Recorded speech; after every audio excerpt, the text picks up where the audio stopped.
Hello, good afternoon. Welcome to paper number 8 explanation for IBPS Clerks Prelims model of exams, the English section, the wind test. Let's go ahead and start off this. In the first 5 questions, you have the choices which are bold, and we are supposed to make any changes if required in those words. Then there is the double fillers. After double fillers, there is this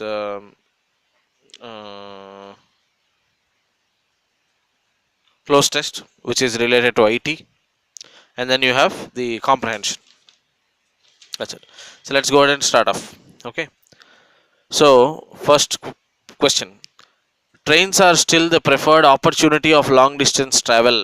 so ఎప్పుడైనా నేను long distance travel వెళ్ళాలి అంటే trains నేను choose చేసుకుంటాను. అది opportunity కాదు, that means my choice. So therefore preferred option అన్న ఉండాలి, లేదు చాయిస్ అనన్నా ఉండాలి. ఆ మాట ఎక్కడుంది? సిలో ఉంది చూడండి, చాయిస్ అనే మాట సిలో. సరే, అది పనికి వస్తుంది, తర్వాత చూద్దాం.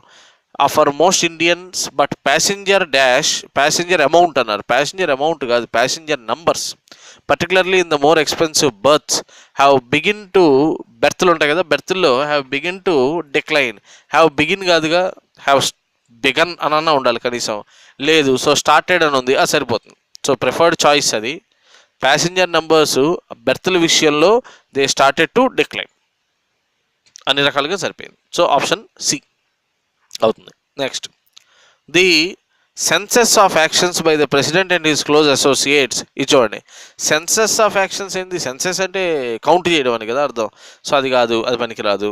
సో దానికి బదులు మనం ఇండెక్స్ ఆఫ్ యాక్షన్స్ అని పెట్టచ్చు. సిరీస్ ఆఫ్ యాక్షన్స్ అని పెట్టచ్చు, వరుసగా చేసిన యాక్షన్స్ అని. లిస్ట్ ఆఫ్ యాక్షన్స్ అది కూడా పెట్టచ్చు. సో 3 పనికి వస్తున్నాయి దీంట్లో. ఓకే, నెక్స్ట్ చూద్దాం. ది డాష్ ఆఫ్ యాక్షన్స్, అందులో 3 పనికి వచ్చాయి. By the president and his close associates that Muller's team is reportedly analysing అని ఉంది. అనలైజింగ్ కాదు, అక్కడే ఉండాలి, వాళ్ళు ఇన్వెస్టిగేట్ చేస్తున్నాడు, స్క్రూటినీ చేస్తున్నాడు, ఇది ఉండాలి. అది అక్కడ ఉంది. ఆప్షన్ ఏలో ఎక్స్ప్లోరింగ్ అని ఉంది, ఓకే కరెక్టే. ఇన్స్పెక్టింగ్ ఉంది, అది కూడా కరెక్టే. స్క్రూటినైజింగ్ ఉంది, అది కూడా కరెక్టే. అంటే ఏబిసి 3 ఆప్షన్లు మనకి వచ్చేటట్టే ఉన్నాయన్నమాట. Suggest that investigators are looking at whether Trump sought to shut down the quiz into Flynn. Quiz కాదు, ది ఎంక్వైరీనో ఇన్వెస్టిగేషను ఏదో ఉండాలి. ఏముంది ఫస్ట్ దాంట్లో? ఎంక్వైరీ. ఫ్లిన్ అనే వాళ్ళకి సంబంధించిన విషయంలోకి ట్రంప్ అనేవాడు ఎంక్వైరీని షట్ డౌన్ చేయాలని ప్రయత్నం చేశాడా అనే దాని మీద ఇన్వెస్టిగేషన్ జరుగుతోంది. సో ఎంక్వైరీ షట్ డౌన్ చేయడం, ఓకే. ఇన్స్పెక్షన్ని షట్ డౌన్ చేయడం, ఓకే. ఇన్వెస్టిగేషన్ని షట్ డౌన్ చేయడం, అన్నీ సరిపోయింది. సో దీంట్లో ఈ 3 ఆప్షన్స్లో ఏది పెట్టినా కూడా మ్యాచ్ అవుతుంది. సో అందుకని ఆల్ ఏబిసి అవుతుంది. నెక్స్ట్ పాయింట్ చూడండి. In big cities and small towns across India thousands of people are opposing against the murder of అని అన్నారు. అపోజింగ్ అగెయిన్స్ట్ కాదు, ప్రొటెస్టింగ్ అగెయిన్స్ట్ ఉండొచ్చు, అంటే ప్రొటెస్ట్ చేస్తున్నారు. డెమాన్స్ట్రేటింగ్ అగెయిన్స్ట్ అది కూడా ఉండొచ్చు. సో ప్రొటెస్ట్ అన్నా డెమాన్స్ట్రేషన్ అన్నా ఉద్యమం చేస్తున్నారు, రోడ్డు మీదకి వచ్చి నిరసన వ్యక్తం చేస్తున్నాను అని అర్థం. అబ్జెక్టింగ్ అగెయిన్స్ట్ అనే మాట లేదు, ఓకే. అందుకని 3 ఆప్షన్ మనకి రాదు, తీసేయండి అది. ది మర్డర్ ఆఫ్ ఏ గస్టీ woman who fought for the periphery కాదు, మార్జినలైజ్డ్ పీపుల్. మార్జినలైజ్డ్ అంటే సమాజంలో ఎవరైతే వాళ్ళ వాయిస్ని వినిపించలేకపోతారు, అలాంటి వాళ్ళు మార్జినలైజ్డ్ పీపుల్ అంటాం, వాళ్ళ కోసం. ఇంకోటి ఇన్సిగ్నిఫికెంట్ అంటే అసలు వాళ్ళ గురించి ఎవరు పట్టించుకోరు, చెప్పుకోరే అంత సిగ్నిఫికెన్స్ కూడా వాళ్ళకి లేదన్నట్టు. అలాంటి వాళ్ళ కోసం ఫైట్ చేసింది ఆవిడ, okay. Who called Dalit victims her sons and who protested against injustice and venal politics in the lights of death threats in the lights of god in the face of అంటే ఆవిడకి డెత్ థ్రెట్లు పంపించారు. ఆ డెత్కి సంబంధించిన threats వచ్చినా సరే వాటిని లెక్క చేయకుండా ఆవిడ ఫైట్ చేసింది, అది సరిపోయింది. ఆప్షన్ బిలో డెమాన్స్ట్రేటింగ్ ఇన్సిగ్నిఫికెంట్ వచ్చినా కూడా గైస్ అనే మాట వచ్చింది. గైస్ అంటే మారువేషం అని. డెత్కి సంబంధించి థ్రెట్ నీకు ఇచ్చారనుకోండి, అది మారువేషం కాదుగా. సో అందుకని అసలు ఆ మాట పనికి రాలేదు. సో దేర్ఫోర్ ఇక్కడ ఓన్లీ ఆప్షన్ ఏ మాత్రమే అవుతుంది. నెక్స్ట్ చూడండి. Baradas Jr. said the authorities should warn other Britons. Warn అనుంది. వార్న్ దగ్గర అలర్ట్, కాషన్, సమండ్ అని 2 మాటలు ఉన్నాయి. సో అలర్ట్ అనుకుందాం పోనీ. Alert other Britons planning to visit the Amazon to travel in organised groups ప్లేస్లోకి అసోసియేట్ పార్టీస్ అని ఉంది. అసోసియేట్ కాదు, అసోసియేట్స్ అని ఉండాలి. అసోసియేట్ పనికి రాలేదు. పార్టీస్ పోనీ పనికి వస్తుంది అనుకుందాం. ఫస్ట్ది పనికి రాలా. కాషన్ ద బిట్స్ అనేది పోనీ అది కూడా పనికి వస్తుందని చూద్దాం. And not alone, especially in the Solimoes river area which is a major trafficking route for drugs from Peru and Colombia that are heading to Europe. అంటే అక్కడి నుంచి యూరప్ వైపు వెళ్తుంది డ్రగ్స్ అంతా వ్యాపారం. హెడింగ్కి బదులు ప్రొసీడింగ్, గైడింగ్ అని ఉన్నాయి కదా, ఆ రెండు పనికిరావు. సో దేర్ఫోర్ ఇక్కడ అసలు ఏ ఇంప్రూవ్మెంట్ చేయాల్సిన అవసరం లేదు, ఇచ్చినవే కరెక్ట్గా మ్యాచ్ అవుతాయి. అంటే వార్న్ చేయాలి బ్రిటన్స్ని, గ్రూప్స్గా వెళ్ళండి, అండ్ ఈ మొత్తం drugs they are heading towards Europe అని అన్నారు, అని కరెక్టే కూడా. దాంట్లో we need not make any changes. Next, the UN Children's Agency has warned in a report that the imaginary development of millions of under 5, imaginary development కాదు, intellectual development అని ఉండాలి వాళ్ళ మైండ్కి సంబంధించి. అలానే cognitive development, cognizance is also something related to thinking and intelligence, రెండు పనికి వస్తాయి, ఏ అండ్ బి రెండు పనికి వస్తాయి ప్రస్తుతానికి. నెక్స్ట్ చూద్దాం. Development of millions of under 5 is being encouraged కాదు, ఈజ్ బీయింగ్ వీకెండ్, తగ్గుతోంది. అండర్ మైండ్ అనే మాట ఉంది, అది కూడా పనికి వస్తుంది, తగ్గుతోంది. ఎందుకని? Because parents are receiving neither the right guidance nor basic comfort కాదు, బేసిక్ ఫెసిలిటీస్ లేకపోతే సపోర్టు అని ఉండాలి. సో సపోర్టు, అసిస్టెన్స్ రెండు మాటలు ఉన్నాయి, సో రెండు పనికి వస్తాయి. Such as maternity leave. So therefore A, B రెండు ఆప్షన్లు కూడా పనికి వస్తాయి దీనికి. నెక్స్ట్ చూడండి, డబుల్ ఫెయిలర్స్ ఉన్నాయి దీంట్లో. The move comes at a time when the group is considering dash down a large part of the telecom business. ఏంటది? Shutting down. ఇందాక కూడా సందర్భంలో వచ్చిందిగా, షట్ డౌన్ అంటే ఆపడం. సో షట్టింగ్ డౌన్ అంటే మూసేయాలనుకుంటున్నారు వాళ్ళు telecom business. Large part of the telecom business which dash losses. ఏంటది? Which has been making losses. ఎప్పటి నుంచి? ఫార్ ఏ లాంగ్ టైమ్ అన్నారు కదా, సో అందుకని ఎప్పటి నుంచో జరుగుతుంది అది. So which has been making losses, ఎందుకంటే టెలికాం బిజినెస్ అనేది ఒక పార్ట్, సో అందుకని హ్యాస్ బీన్ మేకింగ్ అని ఉండాలి. So option A. Next, the government sees the decline in growth as a dash. ఏంటది? యాజ్ ఎ హికప్ అంటే కొన్ని ఎక్కిల్లాగా మధ్యలో ఒకసారి వస్తుంది అంతే, కంటిన్యూస్గా ఏమి ఉండదు, అనుకోకుండా ఒకసారి సడన్ జర్క్ వచ్చింది అనుకుందాం ఉంటుంది government. Okay. And expects the economy to pick up pace in the physical second quarter as teething troubles with GST get dash. ఏంటది? Get resolved. So GST start అయినప్పుడు కొద్దిగా ట్రబుల్స్ వచ్చాయి, దానివల్ల అవి టీథింగ్ ప్రాబ్లమ్స్ అంటారు. టీథింగ్ ప్రాబ్లమ్స్ అంటే చిన్నపిల్లలు అప్పుడప్పుడే పళ్ళు వస్తుంటాయి చూసారా, అలాంటప్పుడు వాళ్ళకి సహజంగా ప్రాబ్లమ్స్ ఎక్కువ ఉంటాయి. సో ఆ టైప్లో టీథింగ్ ప్రాబ్లమ్స్ ఏవైతే ఉన్నాయో ఆ ప్రాబ్లమ్స్ అన్నీ ఇప్పుడు పోతున్నాయి, దే ఆర్ గెటింగ్ రిజాల్వ్డ్ జిఎస్టీకి సంబంధించి. So as the effect of demonetisation also wanes అంటే స్లోగా ఇన్విజిబుల్గా అవుతుంది. సో అవుతుంది కాబట్టి జీడిపి మళ్ళీ పెరుగుతుంది అని గవర్నమెంట్ ఆశిస్తుంది అని అర్థం. సో హికప్ అని రిజాల్వ్డ్ అనే మాటలు మనకు వస్తాయి. Next, the dash of Rohingyas began. ఏంటది? ఎక్సోడస్ అంటే తెలుసు కదా, గ్రూపులుగా జనాలు ఒక ఊళ్ళు ఖాళీ చేసి వెళ్ళిపోతున్నారు అనుకోండి, that you call it as exodus. So the exodus of Rohingyas began on August 25th when a rebel group of the Muslim minority attacked government posts in the Myanmar army launched a military campaign in response, which has been called a textbook example of ethnic dash by the UN High Commission. Ethnic cleansing అంటే ఒక group మొత్తాన్ని eradicate చేసే ప్రయత్నం చేయడాన్ని cleansing అంటాం. ఇది ethnic cleansing, వాళ్ళ జాతిని బేస్ చేసి క్లెన్జింగ్ చేసే ప్రయత్నం చేస్తున్నారని UN హై కమిషన్ వాళ్ళు రిపోర్ట్లో చెప్పారు. Next, Vijay Mallya was briefly dash for the second time. ఏంటది? అరెస్టెడ్ బ్రిటన్లో in 5 months and let off on bail in London on Tuesday as India brought a new money laundering charge against him for dash bank account. ఏంటది? Diverting bank account ముందు dash ఉంది, ఎలర్జిల్లీ అంటే ఆరోపించబడ్డాడు, bank అకౌంట్లో ఉన్న డబ్బుని divert చేసి వేరే పనులకు వాడాడు అని చెప్పి. సో అందుకని అరెస్టెడ్, ఎలర్జిల్లీ ఈ రెండు మనకి వస్తాయి. Next, Uber technologies will move forward with a major investment deal from SoftBank group and dash a slew of governance dash. ఏంటది? And approved. Board of directors వీళ్ళందరూ ఎప్పుడు ఏం చేస్తారమ్మా, ఏదైనా ప్లాను పాలసీ ఉంటే దాన్ని అప్రూవ్ చేస్తారు. సో అప్రూవ్ చేశారు వాళ్ళు కూడా. ఏంటి? స్లూ ఆఫ్ అంటే బోల్డ్ అని, గవర్నెన్స్ రీఫార్మ్స్. సో ఊబర్ అనే కంపెనీలో బోల్డ్ అని రీఫార్మ్స్ తీసుకురావాలని వీళ్ళు అప్రూవ్ చేశారు ఒక పాలసీని అని తెలుస్తుంది. నెక్స్ట్, ఇక క్లోజ్ టెస్ట్ సంగతి చూద్దాం. A new dash can allow attackers to read wifi traffic between devices. ఏంటది? ఏ న్యూ వల్నరబిలిటీలో మాల్వేర్ ఏదో ఒకటి ఉండాలి. A new exploit. So exploit అంటే మన ఏదైతే సెక్యూరిటీ వల్నరబిలిటీస్ ఉంటాయో సిస్టంలో ఆ వల్నరబిలిటీని అది వాడుకుంటుందని అర్థం. సో ఈ new exploit can allow attackers to read wifi traffic between devices and wireless access points and even modify it to inject malware into websites. Okay. Researchers have started dash security vulnerabilities today. ఏంటది? Exposing the disclosing అని ఉంది. Disclosing అంటే బయట పెడుతున్నారు, ఇక బాబు సెక్యూరిటీలో ఆండ్రాయిడ్లోను వాటిల్లో ఈ పలానా వల్నరబిలిటీస్ ఉన్నాయని they are trying to disclose them. So disclosing security vulnerabilities today and it looks like Android and Linux based devices are the worst affected. దానికి ఒక 3-4 లైన్లు కిందకు వస్తే, intercepting traffic lets attackers read information that was previously assumed to be dash encrypted. Assumed to be ఎలాంటి encrypted? అది safely encrypted. అలా అనుకున్నాం ఇప్పటిదాకా మనం WPA2 ఉంటుంది కదా, వైర్లెస్ ప్రోటోకాల్కి సంబంధించి. దాంట్లో మనం ఏదైనా ఇన్ఫర్మేషన్ పంపితే ఎవరు చూడలేదని మనం అనుకున్నాం. సో సేఫ్లీ ఎన్క్రిప్ట్ అయిందని భావించారు, కానీ అది కరెక్ట్ కాదని చెప్తున్నారు. And hackers don't even need to crack your Wi-Fi password to achieve this. The vulnerability requires that a device be in the range to a dash attacker, malicious attacker. So ఎవడైతే malaise అంటే మనకి హామ్ చేసే ఉద్దేశం అని, అలాంటి వాడు ఎవడైతే ఉంటాడో వాడి రేంజ్లో మన వైఫై ఉన్నా చాలు, అది అటాక్ చేసేసి మన డేటా అంతా లేపేయచ్చు. Okay, and it can be use to steal credit card numbers, password etcetera. Android 6.0 అంటే Marshmallow 6.0 and above contains a vulnerability that researchers claim make it trivial to intercept and dash traffic sent by these Linux and Android devices. Trivial to intercept and manipulate traffic. So చాలా simple. అది ఒక vulnerability ఉంది, ఆ వల్నరబిలిటీని కనుక ఎవడైనా సరైన attacker కనుక వాడితే it is very very very simple మనం పంపిస్తున్న డేటాని హ్యాక్ చేయడం కానీ మ్యానిపులేట్ చేయడం కానీ అంటున్నారు. ఓకే, తర్వాత చూడండి. 41% of Android devices are vulnerable to an exceptionally devastating variant of the Wi-Fi attack that involves manipulating traffic.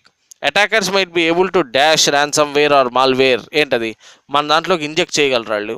So attackers will be able to inject, right. So they are able to inject ransomware or malware into our websites. Google says the company is aware of the issue. ఎందుకంటే Android వాళ్ళకి తయారు చేశారు. Aware of the issue and we will be patching any dash devices in the coming week.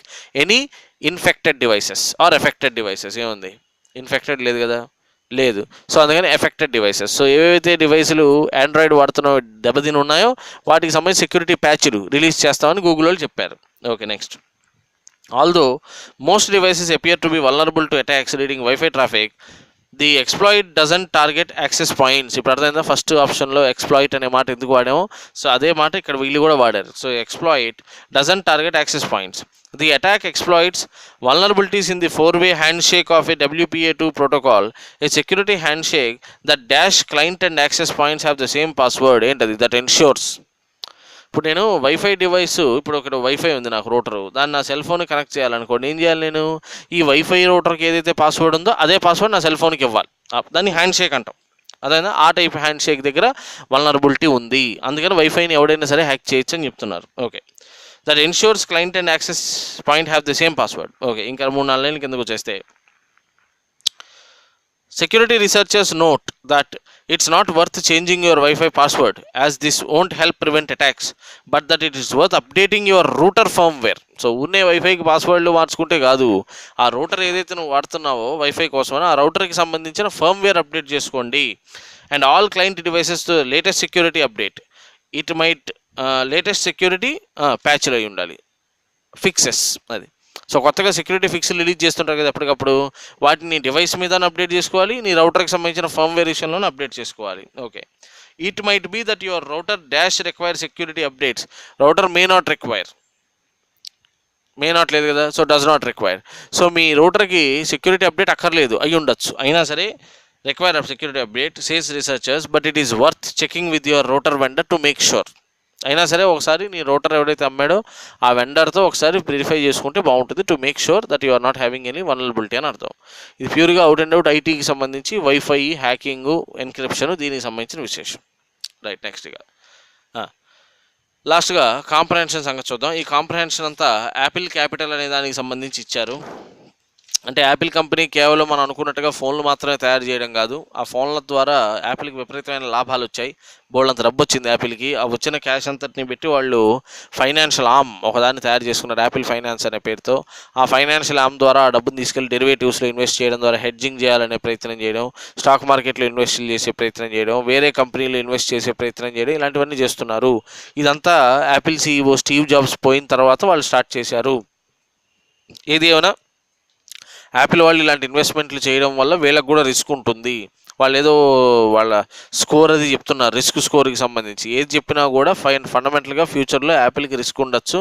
ఆ risk ఉంది కాబట్టి వాళ్ళు ఇన్వెస్ట్మెంట్ల విషయాల్లో, పోర్ట్ఫోలియోల విషయాల్లో చాలా జాగ్రత్తగా ఉండాలి. ఇలాంటి విషయాలే చెప్పుకొచ్చారు. Right, so let's go and do. What is the appropriate title for the given passage? ఏం పెట్టచ్చు? Apple going bananas. Going bananas అంటే అర్థమైంది, ఇది ఒక ఇడియోమాటిక్ టైప్ ఎక్స్ప్రెషన్ కదా, ఫ్రేజల్ వర్బ్ లాగా. గోయింగ్ బనానాస్ అంటే గోయింగ్ మ్యాడ్ లిటరల్గా చెప్పాలంటే. అంటే యాపిల్ వాళ్ళు ఈ డబ్బంతా తీసుకెళ్ళి అలా ఎలా పడితే అలా ఇన్వెస్ట్మెంట్ చేస్తున్నారు. దబుక్కున ఆ ఇన్వెస్ట్మెంట్ దెబ్బతింటే వీళ్ళ పరిస్థితి ఏంటి? సో అందుకని హ్యాస్ యాపిల్ గాన్ మ్యాడ్ అన్నట్టుగా అనమాట. So going bananas. Next, what is the last area of higher risk according to the given passage set by the author? ఏంటది? Apple's divided geography. ఇది కూడా చెప్పారుగా. ఎందుకని? యాపిల్కి డెవలపింగ్ కంట్రీస్లోనేమో లాభాలు వస్తున్నాయి, డెవలప్డ్ కంట్రీస్ మొత్తంలో అప్పుల్లో ఉన్నారు వాళ్ళు. సో అందుకని అసెట్ ఏమో ఇక్కడ ఉంది, అలా లైబిలిటీ అక్కడ ఉంది. సో డివైడెడ్ జియోగ్రఫీ వల్ల కూడా యాపిల్ నష్టపోవచ్చు ఫ్యూచర్లో అని చెప్తున్నారు. సో లాస్ట్ రిస్క్ ఏంటంటే ఈ డివైడెడ్ జియోగ్రఫీ అని చెప్పాడు author. Next, which are the following is true according to the given passage as set by the author? ఏది కరెక్ట్ ఇందులో? Domestic net debts have risen to 92 billion, అది correct. Apple capital has grown in from a forgiving period for financial markets. So financial markets దెబ్బతింటున్నా కూడా Apple capital మాత్రం పెరుగుతూనే ఉంది, అది కరెక్టే. Apple capital has become important to its parent. So ఎవడైతే original Apple incorporated ఉందో వాళ్ళకి యాపిల్ క్యాపిటల్ అనేది చాలా ఇంపార్టెంట్ వింగ్గా మారింది. So all three are correct. Next, why Apple's assets have risen and twice as fast as company sales, reflecting Apple's huge buildup of profits after the demise of Apple founder? So ఆయన పోవడం వల్ల ఆ sympathy మీద, sentiment మీద వీళ్ళకి బోల్డంత లాభాలు అవి వచ్చి బోల్డంత క్యాష్ ఫ్లో వచ్చింది. Apple's annual interest rate earned on its portfolio 2% is now higher than which other Silicon Valley firms? వేరే ఏ సిలికాన్ వ్యాలీ వాళ్ళతో పోల్చుకుంటే యాపిల్కి ఎక్కువ ఇంట్రెస్ట్ వస్తుంది వాళ్ళ ఇన్వెస్ట్మెంట్ల మీద అంటే ఆల్ఫాబెట్తో పోల్చుకుంటే, సిస్కోతో పోల్చుకుంటే, ఆరకిల్తో పోల్చుకుంటే, మైక్రోసాఫ్ట్తో కూడా పోల్చుకుంటే. సో మధ్యలో ఊబర్ అని ఉంది కదా, ఊబర్ అనేది అసలు ఇక్కడ ప్యాసేజ్లో చెప్పాల. సో అందుకని ఆ నాలుగిటితో పోల్చుకుంటే వీళ్ళకి ఎక్కువ వస్తుంది return on their investments. Which companies were run by hard charging financiers and made lot of loans? So ఇక్కడ కొన్ని కంపెనీలకు కంపారిజన్ చెప్పారు. ఆ కంపెనీలు టెక్నాలజీ ఓరియంటెడ్ పీపుల్ ద్వారా కాకుండా హార్డ్ కోర్ ఫైనాన్షియర్స్ ద్వారా నడిపించబడుతున్నాయి. ఏమిటా కంపెనీలు? Goldman socks, yes Goldman socks గురించి చెప్పారు, ఆల్ఫాబెట్ క్యాపిటల్ గురించి చెప్పారు, జీఈ క్యాపిటల్ గురించి చెప్పారు, రైట్. సో గోల్డ్మ్యాన్ సాక్స్ ఒకటి, జీఈ క్యాపిటల్ ఒకటి, ఈ రెండు మాత్రమే ఫైనాన్షియర్స్ ద్వారా నడపడుతున్నాయి. ఆ దెబ్బలో వాళ్ళకి బోల్డ్ అని లోన్స్లోకి వెళ్ళిపోవాల్సిన పరిస్థితి వచ్చింది. అంటే వాళ్ళకి ఇవి పెరిగిపోయినాయి, అప్పులు పెరిగిపోయినాయి అని అర్థం ఆ కంపెనీల వరకు. Next, choose the word which has the opposite meaning as the word scrutiny. Scrutiny అంటే ఇన్స్పెక్షన్ చేయడం కదా, దానికి ఆపోజిట్ ఏంటి అని అడిగారు. దట్ ఈస్ డిస్రిగార్డ్, అంటే వదిలేయడం, దాన్ని పట్టించుకోకుండా అవతల బారేసి, దట్ ఈస్ కాల్డ్ డిస్రిగార్డ్. ఇప్పుడు ఆప్షన్స్లోనే పర్లుస్ట్రేషన్ అని ఉందా, పర్లుస్ట్రేషన్ అన్నా మళ్ళీ స్క్రూటినీ అని, ఇన్స్పెక్షన్ చేయడం అని అర్థం, కానీ మనల్ని ఆపోజిట్ అడిగారు. సో అందుకనే డిస్రిగార్డ్ అని పెట్టాలి. Next, choose the word which has same meaning as the word leverage. Leverage అంటే డెట్ అమ్మ, అప్పులు. ఇప్పుడు ఉదాహరణకి నేను ఒక బ్యాంకులో అప్పు తీసుకొని ఒక ఇల్లు కట్టి దాన్ని అద్దెకి ఇచ్చాను అనుకోండి, ఊరిని జస్ట్ ఇన్ కేసు. ఇప్పుడు బ్యాంకుకి నేను కట్టాల్సిన వడ్డీ నెలకు 5,000 అనుకోండి, నాకు అద్దె మీద 10,000 వస్తుంది అనుకోండి. This is called leverage. అంటే నా దగ్గర చేతిలో క్యాష్ లేదు, అయినా నేను ఒక చోట అప్పు చేశాను, దాన్ని ఇన్వెస్ట్ చేశాను, దాని నుంచి కొంత డబ్బు దీనికంటే ఎక్కువ సంపాదించే ప్రయత్నం చేస్తున్నాను. అట్లా చేయడానికి you call it as a leverage. So simple భాషలో లెవరేజ్ అంటే డెట్ అని అర్థం, ఓ రకంగా చెప్పాలంటే. నెక్స్ట్ చూడండి, choose the word which has the exact meaning as the word shear. Shear అంటే సో మచ్, ట్రమెండస్ అని అర్థం వస్తుంది. దానికి సంబంధించి ఎగ్జాక్ట్ మీనింగ్ ఇచ్చేది ఏది అంటే ఇందులో చెప్పాలి అంటే ఆర్డర్స్ అవుతుందమ్మా. ఆర్డర్స్ అంటే ట్రమెండస్ ఎఫర్ట్స్ పెడుతున్నారని అర్థం వస్తుంది లాస్ట్గా. Choose the word which is exact meaning as the word portfolios అన్నారు. పోర్ట్ఫోలియోస్ అంటే ఇన్వెస్ట్మెంట్ ప్రొఫైల్. అందుకనే ఎఫ్ఐఐ ఉండే బ్యాచ్ని ఏది ఫారెన్ ఇన్స్టిట్యూషనల్ ఇన్వెస్టర్స్ అని ఉండే వాళ్ళని ఫారెన్ పోర్ట్ఫోలియో ఇన్వెస్టర్స్ అని మార్చారు కదా పేరు. ఎందుకని? వాళ్ళు ఒక ఫండ్లోనో లేదా ఒక కంపెనీలోనో బెటరు, వాళ్ళకు ఒక పోర్ట్ఫోలియో ఉంటుంది, డెట్ పోర్ట్ఫోలియోనా, ఈక్విటీ పోర్ట్ఫోలియోనా, ఇందులో కొద్దిగా అందులో కొద్దిగా అందులో కొద్దిగా డిస్ట్రిబ్యూట్ చేసుకుంటూ వెళ్తారు. ఇప్పుడు ఈ పోర్ట్ఫోలియో అనే మాట మీకు మంత్రుల దగ్గర కూడా వస్తుంది. క్యాబినెట్ మంత్రులకు పోర్ట్ఫోలియోలు ఇస్తారు, the prime minister and the president. So అలాంటి చోట కూడా పోర్ట్ఫోలియో అంటే గ్రూప్ ఆఫ్ ఇన్వెస్ట్మెంట్స్ అన్నట్టుగా అర్థం వస్తుంది అనమాట. So investment profile and meaning వస్తుంది. So that's about paper number 8. If you still have any questions, you put them in the comment section. Thank you.